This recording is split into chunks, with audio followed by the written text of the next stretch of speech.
Mucho antes de las conquistas del guajiro Luis Díaz en Anfield con el Liverpool, un colombiano ya sabía lo que era enfundarse los colores Reds en suelo británico. De hecho, muchísimo antes que Marcos Coy marcara el único gol olímpico en la historia de los mundiales, complicidad de por medio de la araña negra Alev Yassin, un cafetero ya había hecho su aparición en una Copa del Mundo. Pero, ¿cómo acabó un tumaqueño nacido en plena Primera Guerra Mundial jugando con la selección de Suiza? Esta es la historia de Alessandro Mucho Frigerio, el primer colombiano de la historia que jugó en Europa, aquí en...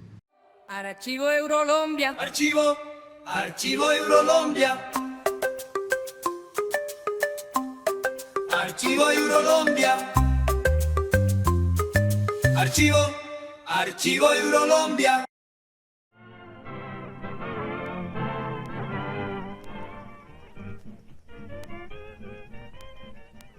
Tumaco, al extremo sur de Colombia. Nacido en la ciudad colombiana de Tumaco en 1914, año en que estalló la Primera Guerra Mundial, Alessandro Frigerio Payán fue fruto de la unión entre Reinaldo Frigerio, ciudadano suizo, y María Payán, una mujer colombiana. Pasó su infancia en el puerto de Buenaventura, donde empezó a dar sus primeros pasos en el mundo del fútbol, y muchos años antes que se inventara la salsa choque.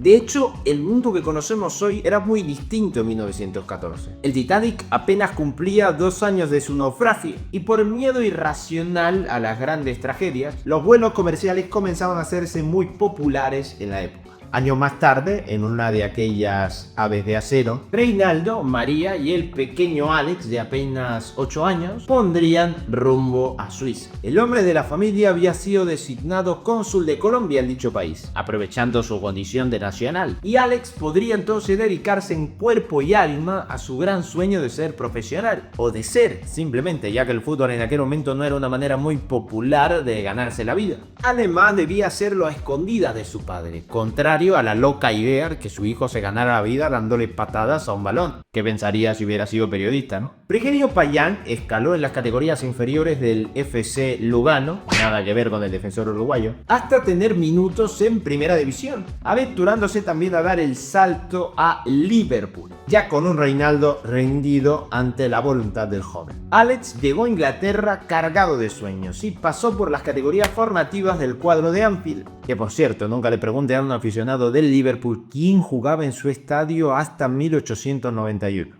Oficialmente no se tienen registros de que haya debutado con el primer equipo, pero el simple hecho de enfundarse la camiseta red le otorgó el privilegio de ser el primer colombiano de la historia en hacerlo. De hecho, no fue Luis Díaz el segundo. Anderson Arroyo, defensor chocuano formado en Fortaleza, fue firmado en 2018, dejando al Guajiro en el tercer lugar de la lista. El día que firme el cuarto ya podemos decir que tenemos alumbites colombianos. En 1932, Frigerio selló su primer contrato profesional con el Lugano, siendo también figura en otros clubes como el Young Fellows de Zurich, no confundir con el Young Boys, equipo con el que alcanzó uno de los mayores logros de su carrera, la Copa de Suiza de 1936. En aquella temporada logró también el subcampeonato de liga, quedando solamente por detrás del Lausanne. El colombiano fue pieza clave de aquel éxito. En la final copera disputada el 13 de abril de 1936, los Young Fellows vencieron 2-0 al Servette con gol de Mucho Frigerio, ya dueño de su conocido apodo debido a los tantos goles que marcaría en su periplo europeo. Aunque también hay otra teoría.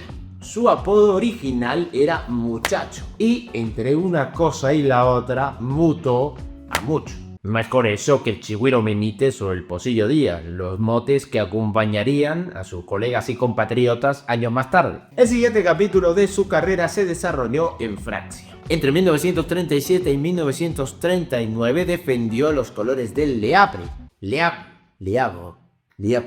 por entonces en segunda división, y sería en suelo galo donde su historia quedaría marcada para siempre. En 1938 fue parte del equipo que logró el ascenso a la máxima categoría del fútbol francés, lo que le valió para ser parte de la lista de la selección de Suiza, la nación de su padre, de cara a la Copa del Mundo de 1938. Por entonces la tercera de la historia y la última hasta la reanudación de 1950. Mucho Frigerio se convirtió así en el primer colombiano de la historia en disputar un mundial. Desde Tumaco para el mundo perteneció a la plantilla que venció a la Alemania del pintor austríaco a doble partido en una llave memorable. En cuartos de final caerían ante Hungría para despedirse del certamen, perdiendo 2-0. Pero la marca del jugador del Le Havre quedaría inscrita para siempre en la historia del fútbol cafetero. El estallido de la Segunda Guerra Mundial le obligó a interrumpir abruptamente su etapa en Francia. En 1939 regresó a Suiza, reencontrándose con el FC Lugano en la región del Tesino. Con el paso de los años y ya con las competiciones reanudadas tras el parón médico, Frigerio volvió a celebrar un título. Esta vez en 1941 con el equipo que le vio crecer. Como dato curioso, Alex no fue el único de la familia que eligió los goles como modo de vida. ¿Qué pensaría Reinaldo, no? Su hijo, Roberto Frigerio, es considerado una de las máximas leyendas de la historia del Basilea. Nacido en Le Havre durante el periplo de su padre en el equipo de la ciudad, en 1939, fue en suelo helvético donde comenzó la carrera del heredero. En el Basilea, el famoso equipo que le dio al Barça su color azulgrana, Roberto anotó más de 100 goles para ser parte del top 10 de máximos artilleros de su historia.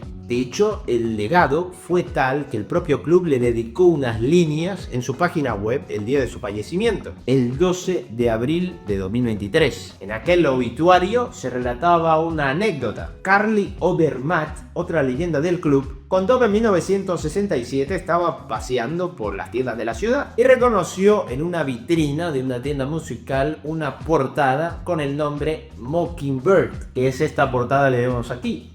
El cantante Roberto Frigerio, heredando como buen colombiano también la pasión por la música. Volviendo a Alessandro, ya hacia el final de su carrera, en 1943, jugó para el AC Bellinzona, donde del 47 terminaría de una vez por todas su carrera como futbolista profesional. Inmediatamente dio el salto y se convirtió en entrenador e incluso en algunos partidos fue árbitro, cerrando así un ciclo lleno de logros, viajes y goles por territorio europeo, pero nunca dejando de lado la raíz tumaqueña que siempre le acompañó. Murió en 1979 en Locarno a la edad de 64 años. Para el recuerdo quedaron 10 goles en total con la selección de Suiza y 3 trofeos de máximo goleador del campeonato helvético, siendo una leyenda en 2 países con muchas diferencias, pero con el fútbol como fórmula para unirse. Y esta fue la historia de mucho Frigerio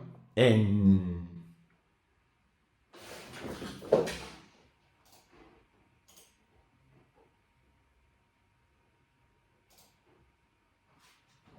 Archivo Eurolombia. Archivo Eurolombia.